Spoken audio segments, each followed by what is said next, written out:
Арсыз списокті көріп, соны талқылап, күліп жатқан азаматтарға айтарым.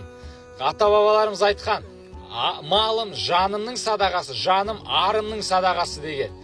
Осы қарындастарымыз өзінің мысалға арын сатып жатқан кезде біз күлмей, біз жылауымыз керек. Неге осылай болды деп.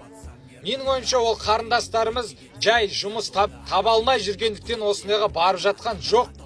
Менің ойымша осы 30 жыл бойы қазақты тонаған сүмелектер осындай өмірді көрсетіп, осындай ақшаны, осы біздің қарындастарымызды оған қондыртып, осы инстаграмда да блогер-шмлогерлер халықты алдап, арбап, казино бір телеграм чаттарға тығып, содан арам ақша тауып, соны бітіп шашып жүріп көрсеткенінде деп ойлаймын.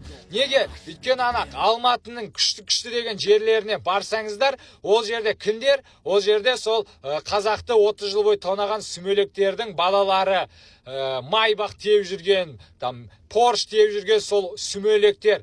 Және де олар сол жерде жүрген қыздар, ол сол арын сатып, сондай өмірге, ақшаға құныққан, біздің қарындастарымыз сол жерде біреу ұстап алам деген. Ол неге болып жатыр деген сұрақты біз қоюымыз керек. Неге біз қазақ халқы өзіміздің арымыздан, өзіміздің түсінігімізден, қазақ дегеннен айырылып жатқанымыздың кінәсі. Сондықтан біз күлмей, біз жылауымыз керек. Және де осы қазақ тонаған сұмырайларды біз жазаға тартуымыз керек. Біздің қарындастарымыз осындайға бармайтындай, оларға бір жұмыс істейтін мүмкіндік жасауымыз керек. Оларға түсіндіруіміз керек. Сен арыңды сатасың ба, болды, сенде ештеңке жоқ бұл өмірде деген түсінікті біз қалыптастыруымыз керек. Сонда ғана біз жақсы керемет ел боламыз. Өзіміз қазақ болып ораламыз қазақилығымызға.